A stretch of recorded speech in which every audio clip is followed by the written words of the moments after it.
Bueno, pues bienvenidos a todos a esta tarde primaveral, día caluroso, para asistir a la presentación de la segunda obra ya de Bartolomé García Guillén, en esta inauguración también de la 27ª semana de la Feria del Libro, que inauguramos hoy con este acto importante y que continuará a lo largo de toda la próxima semana. El libro que hoy vamos a presentar es un libro monográfico que aborda los aspectos sociales, militares, económicos y demográficos del concejo de Coín en la Edad Moderna y que abarcaba las 4 villas de la Hoya de Málaga, Alaurín el Grande, Cártama, Álora y Coín. Es una obra importante, fruto de un trabajo minucioso de investigación y laborioso que le ha llevado a Bartolomé dedicar algunos años de su vida a esa labor de investigación, de búsqueda, de documentación, para poder conseguir esta obra. Bartolomé ya es conocido entre nosotros porque ya en el 2014 fue reconocido también aquí en Coín por el Ayuntamiento en ese primer encuentro que hicimos, las primeras jornadas de espacio rural y arqueológico, que recordaréis que hicimos en el año 2014, espacio rural y arqueológico del territorio. Y a ese reconocimiento del año 2014 se suma ahora el reconocimiento de todos sus paisanos, de toda su familia, en esa incesante labor de investigación, de su ferviente defensa del patrimonio histórico, de sus continuas donaciones al Archivo Municipal de Coín, de fondos y de obras también. Como toda persona generosa, en vez de quedarse las cosas para sí, lo que hace es compartirlas y ponerlas a disposición de todo el mundo, con lo cual dice mucho también de la personalidad de Bartolomé, así como por el hecho de que esta obra suponga un pormenorizado examen de la vida local de Coín del siglo XVII. Yo quiero agradecer en este punto al diputado provincial, a Víctor González, a la Diputación Provincial de Málaga, por su colaboración, porque ha sido la protagonista de cubrir la edición de este libro y, por lo tanto, desde el primer momento que la concejala de Cultura, a la cual agradezco también la magnífica labor que está haciendo al frente de su delegación, desde el primer momento que desde la Concejalía de Cultura se propuso a la Diputación el poder llevar a cabo a través del centro, del SEMMA, del Centro de Reprografía de la Diputación Provincial de Málaga, la edición de esta obra fue un sí rotundo y a la primera. No hubo que dar más aviso. Al primer aviso, el diputado provincial dijo sí a la edición de esta obra y, por lo tanto, a partir de ese momento respiramos con mayor tranquilidad porque sabíamos que los costes de la edición ya lo teníamos garantizados. Así que quiero agradecerle al diputado provincial y a la Diputación que se hayan sumado una vez más, que no es la primera, una vez más, a apoyar la edición de una obra de un autor y de un escritor coineño. Felicidades, Bartolomé, por este trabajo. Y además te animo a que sigas en esa labor, en ese trabajo de investigación, que estoy convencido que una vez que finalice continuarás con otros y sucesivos. Yo creo que sí, yo creo que siempre cuando se termina de hacer algo, todo el mundo dice, o todo, se acabó ya, no me vuelvan a buscar para otra, pero yo estoy convencido que Bartolomé, con su espíritu rebelde, su espíritu activo, pues seguramente abordará otro reto en las próximas semanas que le hará sumergirse en esa documentación, en esa cantidad de documentación de los archivos históricos, tanto coineños como nacionales y otros, para bucear en la historia de nuestro pueblo, de nuestra ciudad, y poder poner a disposición de todos los coineños y de todos aquellos amantes de la historia, pues pasajes de nuestra historia coineña, que en este momento la situamos en el siglo XVII, pero que es rica y que nos va a permitir y nos permite, conociendo nuestro pasado, comprender nuestro presente. Así que muchísimas felicidades, Bartolomé, muchas gracias por poner a disposición de todos los coineños tu trabajo y tu labor, y le doy paso al diputado provincial de Cultura, Víctor González. Bien, un aplauso.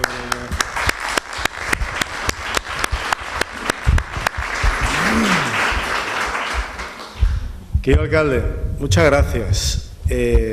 Permíteme una anécdota. curioso cuando termino un libro. Yo nunca he escrito un libro, pero tiene que ser una tarea, una labor dura, intensa y ardua. Eso de ya no hago más, este es el último libro que escribo, es como los políticos. Ya no me presento más, ya quiero ser alcalde porque estoy cansado. Y al final escribe otro libro y te presentas a las elecciones nuevamente. Querido alcalde, un lujo estar en tu municipio. Afortunadamente, a principio de legislatura acordamos hacer muchas cosas en materia cultural en Diputación y prácticamente estamos los dos cumpliendo nuestra palabra. Así de sencillo. Querido Bartolomé, cómo no, compartir mesa contigo, siempre es un honor. Personas ilustradas, con doctores de la letra, para mí siempre es enriquecedor y sobre todo para la Diputación. A los concejales, pues saludarlos y también daros la enhorabuena por el trabajo que estáis haciendo en Coín. Y una mención especial, con mucho cariño, porque es compañero mío en Diputación, a Cristóbal, magnífico diputado. De deporte, cultura también la lleva, ¿no? Porque de juventud y deporte, compañero mío, compartimos funcionarios, compartimos presupuestos y la verdad que es lo mejor que hay en compañerismo, ¿eh? Y yo no voy a extender porque obviamente aquí no habéis venido, no han venido ustedes a escucharme a mí, sino a escuchar a nuestro alcalde y sobre todo a escuchar a nuestro autor. Pero sí es cierto que la Diputación no edita cualquier obra, la Diputación tiene unos muy rigurosos criterios, muy selectivos a la hora de determinar qué obras pueden salir a la luz y qué obras no pueden salir a la luz. Nosotros celebramos con mucha frecuencia consejos de expertos de ediciones y generalmente solamente pasa la criba un 5 o un 6%. Es decir, que este libro no es casualidad de que esté aquí, este libro es porque tiene más que criterio de calidad, criterios históricos y sobre todo sobre una zona, un municipio y un valle que merecen todo el respeto y toda la historia. Efectivamente, Bartolomé nos hablará más de ello que yo, pero son 484 páginas muy bien ilustradas que reflejan página a página la historia de Coín, la historia de este valle y la historia de 4 de sus municipios. La literatura es sabiduría, la sabiduría es conocimiento, el conocimiento es educación y al final es lo que hace que los pueblos crezcan y seamos en definitiva civilizaciones del siglo XXI, cosa que no sucede en algunas partes del mundo. Afortunadamente en Málaga, con nuestros alcaldes, con nuestros artistas, con nuestra institución supramunicipal que es la Diputación, cómo no, también decirlo, por la apuesta que hace la Junta de Andalucía en materia cultural, hay que reconocerlo todo aunque no seamos del mismo casamiento político, y el Gobierno central que también apuesta por la cultura y apuesta por la literatura. Yo, básicamente, poneros en manos del auténtico protagonista de este momento, de este acto, que es su autor. Así que, Bartolomé, muchísimas gracias, alcalde, muchísimas gracias, y a todos los que me habéis soportado también, muchas gracias.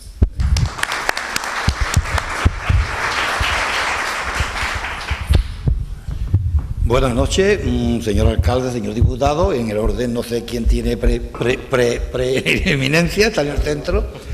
Señora concejala, señores concejales, amigos todos, estamos aquí esta noche presentando mi libro.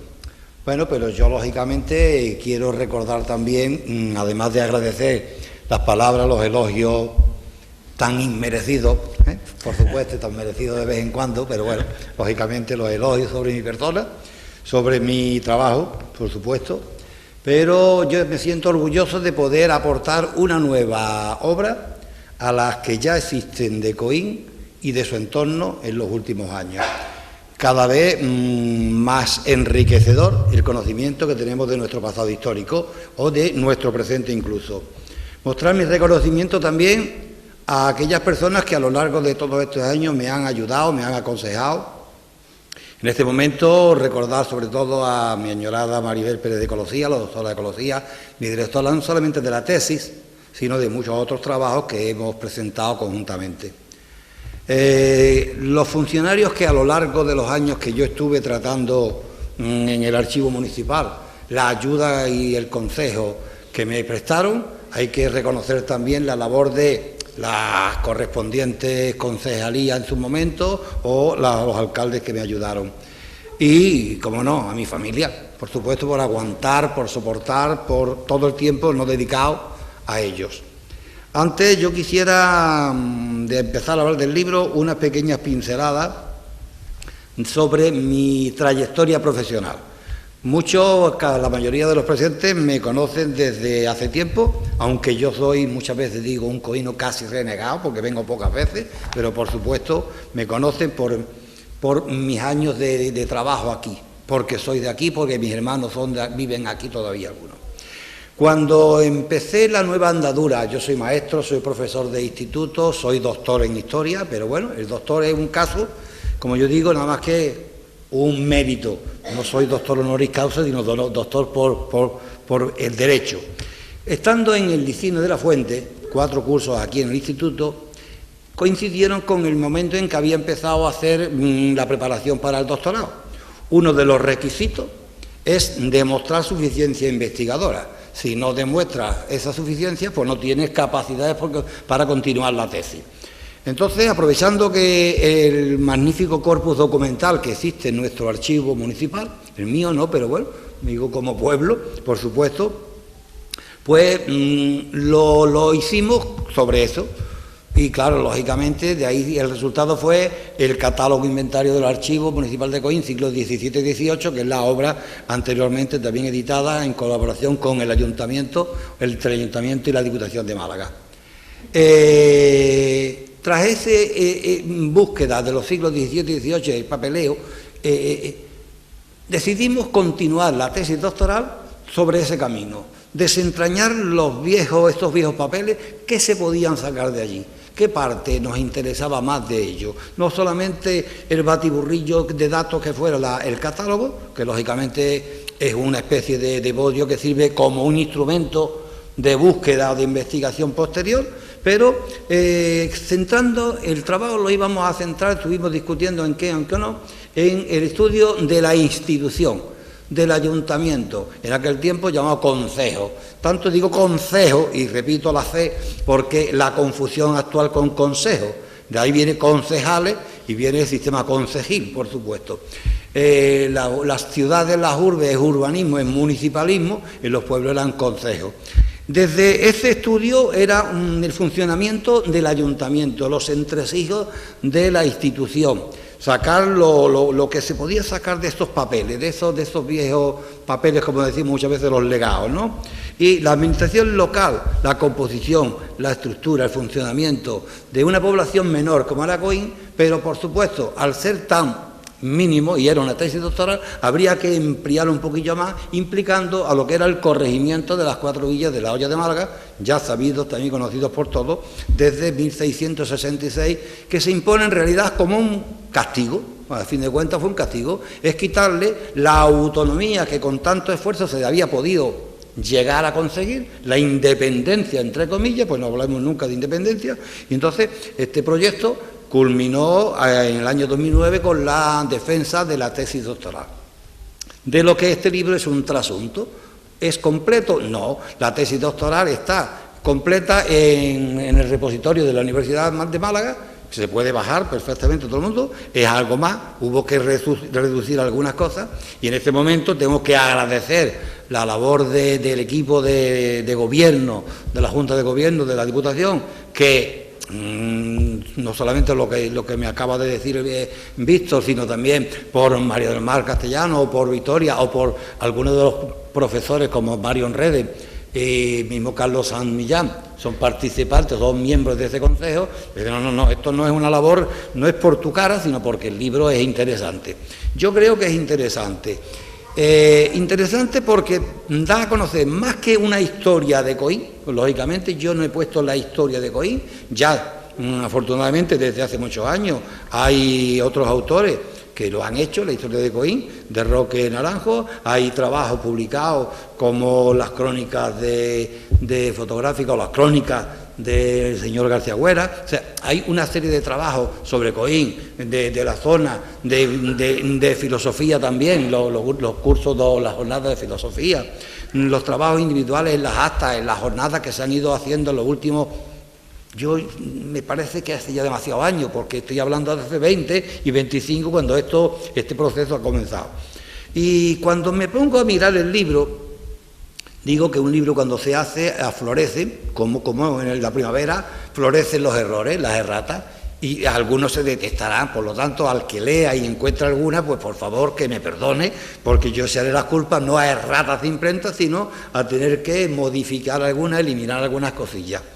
El libro, y ya vamos a centrarnos en explicar el libro, los que lo han leído, a algunos les ha gustado, y yo digo, este libro no es para gustar, este libro es una investigación, esa suficiencia investigadora que yo presupuestamente me concedieron, lo dediqué al libro. El libro dice, para los lectores normales, los curiosos de la historia, puede decir que solamente le puede interesar el primero, el segundo o hasta el tercer capítulo. Los demás a lo mejor no son llamativos a la hora de historia. Es llamativo a la hora de conocer, de profundizar en la institución municipal o supraconcejil, como era el corregimiento. Los intereses a un estudioso, a un investigador, a un institucionalista, a un miembro de una corporación municipal, es el entramado que compone el ayuntamiento.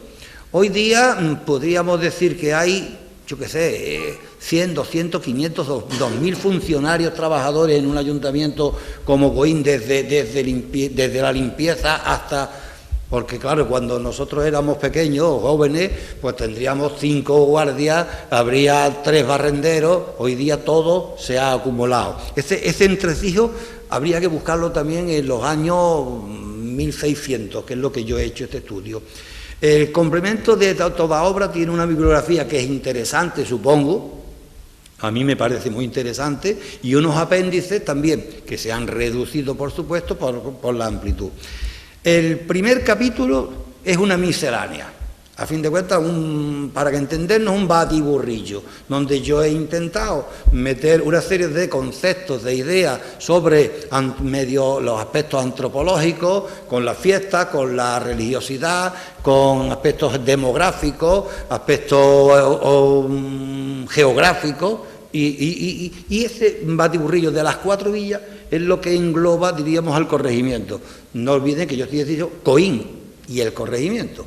Por lo tanto, todo va a centrarse en Coín, o casi toda la mayoría. El segundo presenta los antecedentes históricos, la parte que pueda interesar de verdad a los amantes de la historia, aunque muchos de los amantes, estudiosos, curiosos de la historia de Coín ya la conocen, por supuesto, porque ya han ido apareciendo diversas cosillas. Nos falta, desgraciadamente, documentación del siglo XVI. Coín se refunda, pues vamos a llamarle con el bachiller Alonso, a partir de la toma y conquista de los reyes católicos y la repoblación, es decir, el final del siglo XV y principios del XVI. Desgraciadamente, he dicho, no hay documentación ni en el archivo de Coín, bueno, otros archivos por supuesto hay cosas, pero no lo que interesa del conocimiento profundo de aquí. Por lo tanto, todo lo que hay que hacer es desde el siglo XVII para acá, concretamente desde 1605, aunque haya cositas muy sueltas por algún lado, ¿no? En este segundo capítulo histórico antecedente, hemos dicho la toma de Coín, la repoblación, que es muy interesante, los problemas que hay, las tensiones que existen en esos años de dependencia, cuando Coín depende, bueno, Coín y todo el Alfoz, el territorio de Málaga, de la actual provincia de Málaga, salvo Antequera, Vélez Málaga y Ronda o Marbella, el resto de pueblos, aldeas, lugares están bajo la jurisdicción de la ciudad de Málaga. A partir de esa tutela o ese dominio, pues hay una serie de enfrentamientos, como en todas partes. El que domina exige, las clases poderosas de la ciudad tienen poderes y tienen intereses muy aquí en el pueblo, hay diferencias y desde siempre ha habido tensiones. Otra de las tensiones sería el de la mitad de oficio. ¿Y qué significa eso? Por supuesto, un ayuntamiento de España, de Castilla, vamos a llamarle los reinos castellanos, había diversos tipos. El que había solamente de la clase noble, los que dirigían, los que no había ningún noble y los que había mitad de oficio. Si en Coín había, bueno, vamos a decir Coín porque vamos a centrarnos en Coín, 2 alcaldes ordinarios y 6 regidores, la mitad, 1 alcalde y 3 regidores, se elegían desde la escasez de Hijotalgo.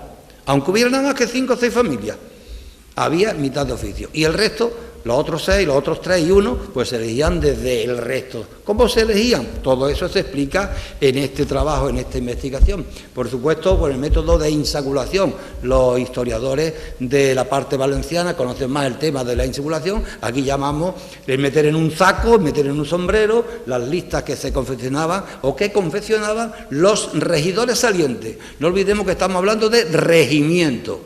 El concejo era consejo y regimiento. Cuando se habla en todas las titulaciones, en todos los encabezamientos, el consejo y el regimiento. El regimiento es el que gobierna.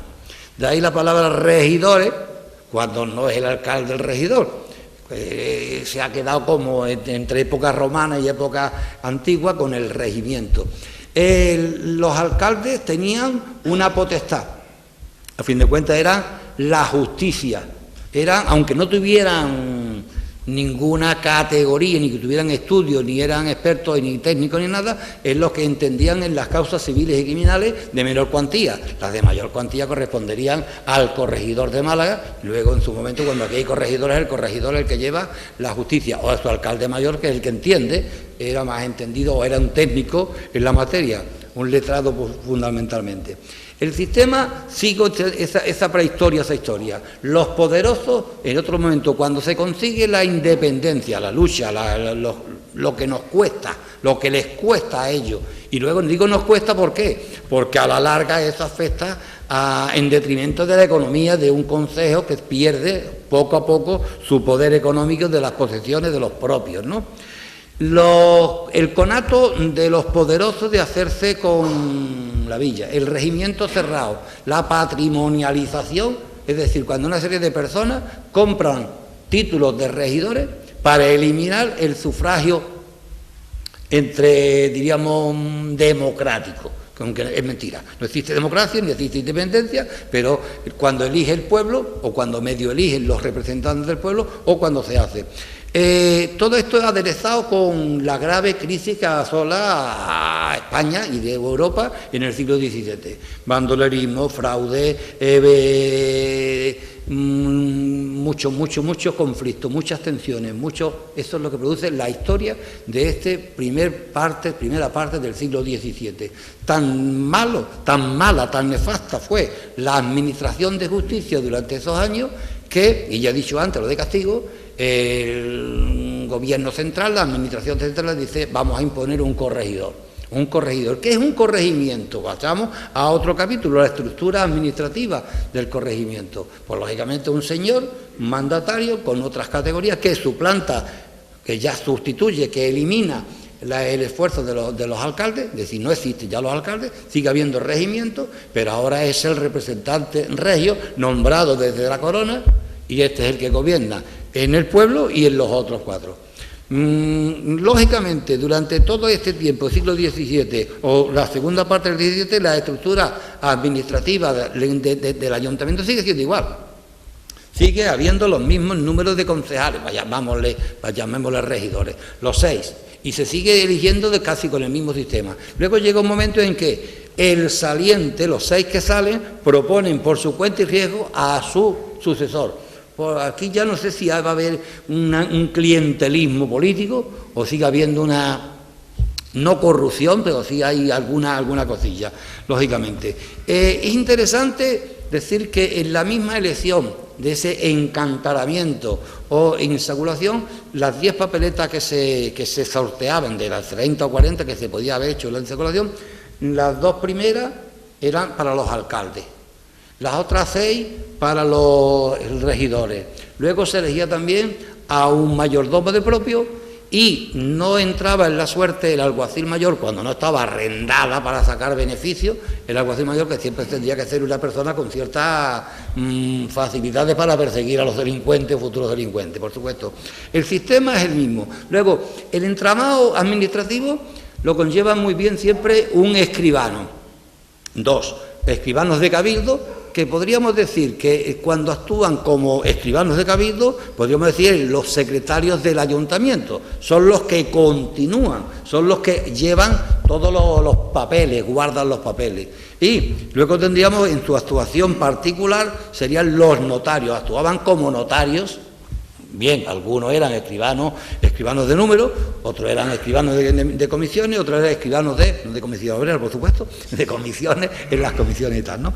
El síndico, ese entramado que yo recojo ahí de nombres importantes, no ya nombres de personas, sino de titulaciones, el provincial de la Santa Hermandad, con lo que lleva de la época de los Reyes Católicos la Santa Hermandad, el síndico personero, con lo que lleva después, con esa titulación en el siglo XVIII con las reformas carolinias.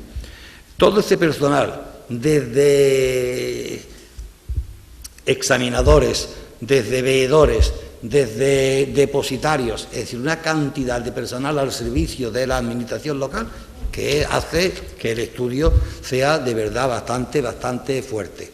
El capítulo cuarto hemos dicho que trata de los corregidores. El sistema ha cambiado, se impone el corregimiento. ¿Qué es lo que es esto? Pues que el Concejo de Coín, el de Álora, el de Cártama y el de Alorín el Grande dejan de tener la autonomía que tanto les había costado, tanto en economía como en esfuerzo para conseguir la independencia de Málaga, y lógicamente es el corregidor. Los corregidores, el corregimiento en España, en el reino de Castilla o los reinos castellanos, solamente en el siglo XVII, finales del XVII o principios del XVIII, había 68 corregimientos, unos, como diríamos así, y otros así. Por supuesto, el de Coín, pues no que sea, bueno, no de Coín, de las 4 villas, el título es Corregimiento de las 4 villas de la Hoya de Málaga, o el corregimiento de las villas eximidas de la ciudad de Málaga, por supuesto. Hay de letra, hay de capa y espada, y los hay en gobiernos políticos militares. Los gobiernos políticos y militares los dejamos, son a las grandes ciudades, a los grandes territorios importantes, los de capa y espada en aquellos lugares donde hay todavía una frontera con el turco, con los moriscos y tal, y luego están los corregidores de letra, los corregidores tocados. En Andalucía solamente 5. Me lo explico y digo que son los de Bujalance, Vélez Málaga, el de Coín, o de Coín, de las 4 villas, y el otro se me ha perdido por ahí en ese momento, pero son 5 solamente los que hay en toda Andalucía. De ahí la importancia que tenga que esto sea la sede del corregimiento, desde donde va a dirigir y va a gobernar. En las otras 3 villas hay un teniente de corregidor, que es el alter ego de su persona, porque el corregidor no puede estar el primero de los corregidores que tenemos aquí, Juan Jiménez de Montalvo. En el libro aparece la cantidad o la escasez de veces que preside el concejo, porque a fin de cuentas es el que preside el ayuntamiento de Coín y de las otras 4 villas, pero tiene que estar calmando los ánimos que se han deteriorado tanto en estos años centrales del 600. Claro, hay corregidores que tienen una asistencia aquí y deja tranquilo, pues ya la cosa se ha marchado mejor, y tiene 80%, 90% de asistencia de presidencia de los consejos, mientras que otros los hay con muy escasas veces, porque tiene que estar en otros menesteres. El de Quesada es el ayuntamiento que se me había extraviado, el de Quesada, no, por supuesto.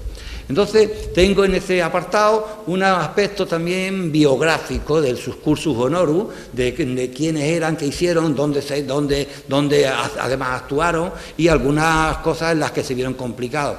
Explico también los auxiliares, ya he dicho, los tenientes, el alguacil mayor, en algún caso un alcalde mayor. ¿Por qué? Porque si no soy un especialista o un técnico en leyes, tengo que tener una persona que sí sea el que entienda un poquillo los procedimientos. Estos alcaldes, creo que muchísimos de los que estamos aquí presentes nos recuerdan los alcaldes del agua allí en la comunidad murciana, se sientan allí y entienden todos los pleitos que hay. Pues estos eran personas, o son personas sin cultura técnica leguleya ninguna, pero que ejercen perfectamente. En este apartado, pues las obligaciones, las competencias, los salarios, lo que hacían, quienes... Intento destacar también otra cosa, los juicios de residencia, pues era el mecanismo del que se valía el pueblo para controlar las actuaciones o las malas actuaciones, muchas veces también acusados sin motivo, por supuesto. Los siguientes capítulos ya hago una estructura de la economía, la hacienda municipal. Ahora, yo me he centrado en Coín mayoritariamente, no, casi en exclusiva, porque los que hayan mirado un poco saben que no hay documentación suficiente, ninguna, en Alorín, en Álava hay algo y en Cártama. Afortunadamente aquí hemos perdido el 16, pero el 17, el 18 y para acá hay un corpus documental que hace falta que otros más lo saquen hacia adelante. Entonces, los problemas fiscales, el endeudamiento del Concejo con los acreedores sensualistas. Claro, yo no puedo meter en un rato aquí todo el libro. ¿Qué es eso de los acreedores sensualistas? Habría que retraerse al año 1631, 32, 34, que es cuando Coín y a los otros pueblos logran independizarse, y como no hay dinero, pues se tiene que pedir ascenso, es decir, préstamos hipotecarios sobre diversas personas, normalmente de Antequera, aunque también lo hay de Coín. Hay un Ramos Anaya, no sé por qué los Palomos Anaya, los Anaya siguen saliendo por aquí, y Nestrosa, que prestan mínima, 5.000 en aquel tiempo, 2.000 o 5.000 ducados, mientras que las cantidades gordas, fuertes, son de la ciudad de Antequera. Un regidor de Antequera, un escribano de Antequera, la iglesia de San Sebastián de Antequera, el patronato de Torrejón, es decir, esto era, los bancos no existían como hoy, o ni Cofidis, ni ninguno de estos que salen ahora, que te dan el préstamo inmediatamente. De esa deuda conlleva también en el año 1645 estos acreedores intenten quedarse también con el ayuntamiento, es decir, dirigir y gobernarlo, puesto que ellos son los que tienen el dinero, o los que han prestado el dinero. La cuestión fiscal, el Estado no tenía todavía en el siglo XVII una recaudación real. ¿Qué es lo que hay? En los propios ayuntamientos son los que tienen que recaudar, casi como ahora las contribuciones, y mandarlas, y las peleas que hay con Montoro y compañía, es decir, no me dan todo el dinero, en Cataluña, Andalucía, dicen, no me devuelve lo que yo quiero, pues este dinero que se recauda, alcabalas, impuestos, millones, igual que se pide, igual que todo el día está la Iglesia pidiendo, pues el Estado central estaba pidiendo siempre. Esa deuda o esa fiscalidad hace que la crisis económica que afecta a esto, en muchísimos años se haya pedido las condonaciones de deuda, por supuesto. ¿Qué es lo que pasa? Que en algunas veces se conceden y otras no. Para llegar a la conclusión, en el 1696, estamos hablando de 1632, que cuando se concede, se compra la jurisdicción, hasta 1696 no se demuestra que se ha pagado desde hacía varios años ya, desde hacía 20 años por lo menos, enteramente la deuda. ¿Qué es lo que pasa? Los intereses muchas veces se acumulaban tanto que si dejabas de pagar 30 años creyendo que ya habías terminado, te salen con una cuenta que debes 300.000, es decir, un montón. En 1696, quizás antes, se autoriza al Ayuntamiento de Coín a vender sus propios, a enajenar todo lo que tiene. Por eso he dicho que a la larga afecta a los ayuntamientos, puesto que se han metido en un gasto imposible de recuperar, creyendo que con lo que iban a obtener iban a sacar todo el dinero suficiente para pagar a los prestamistas, y esto conlleva que no haya más que el término ahí, diríamos, del Monte de la Albuquería y la dehesa Boyal, y pare usted de contar. Todo lo que era vendible se vende en pública subasta, y ahí se comenta algunas cosas. Yo creo que sin abusar más de esto, hay una parte que sí me gustaría destacar, que sería la intervención capitular. ¿Cómo interviene el ayuntamiento en esta época en todos los aspectos de la vida cotidiana? Es decir, en el abasto, en tener abastecida la villa. Es interesante el Pósito. Desgraciadamente, Coín no tiene reconocido las sillas, y digo las sillas con C, porque es que no es una silla, no es que estoy hablando, es el lugar donde se guardaba, se almacenaba el diezmo de la iglesia. Coín no tiene reconocido el Pósito, es más, no tiene reconocido ni siquiera la cárcel, no, perdón, el cabildo del ayuntamiento en la plaza baja, ¿no? La plaza de abasto, como queramos llamarle. Pues lógicamente no hemos conservado estos testimonios que en otras ciudades tampoco tenemos, el castillo, ahí hay un par de cosillas, no hay un castillo, no hay un palacio, una casa consistorial, no hay un recuerdo de eso. Desgraciadamente esas cosas no existen, pero estas cosillas que podíamos tenerlas aquí, por supuesto, podíamos recordarlas a través de eso. Y el Pósito era una institución al servicio del ayuntamiento, del pueblo, en préstamos de trigo, préstamos de dinero a los labradores para las épocas de malas, venta o fabricación del pan, un pan más barato, más malo o más bueno muchas veces. Sobre todo estamos hablando en las épocas de hambruna, que las hay muchas, en las épocas de la epidemia, sobre todo la gran epidemia de 1678, ahí aparece también el cordón sanitario que se hace a esta zona. Coín, ya lo hemos estudiado varias veces, queda casi exento, queda libre de esa grave epidemia, pero todo esto afecta ¿a qué? Al microclima, a la buena administración de los corregidores, al tener abastecido a la villa de ese pan, comprándolo algunas veces. Yo hago unos gráficos, unas tablas para amenizar un poco y comprender mejor toda la situación de las fluctuaciones del precio del pan. Y aderezado, lógicamente, con un apéndice donde pueden ser interesantes algunas de los documentos que transcribo ahí, lógicamente. A lo largo de estos años se ha comentado que he publicado muchísimas de estas parcelas, poco a poco en congresos a niveles locales, como fueron aquellos desaparecidos Aula Guadalhorce, nunca publicado. Yo he sido miembro de la Fundación de Historia Moderna, por lo tanto he asistido y me han publicado en Hespérides también, Asociación de Profesores de Bachillerato. He participado en Coín a lo largo de estos años en las jornadas de patrimonio, en otras conferencias y otras cosas, y muchos de estos artículos en Jávega, la Diputación me ha publicado también 2 artículos, y hay otro espera a veces cuando sale por ahí. Entonces, mi trayectoria peca de ser casi monotemática. Yo he dedicado casi 20 años, porque estamos hablando de esto, casi 20 años, a mis investigaciones, a poner Coín por encima, Coín y el Valle de Guadalhorce por encima de todo. Y como bien ha dicho, no sé si Víctor me parece que ha sido visto, sí, yo digo que con esto pongo broche final.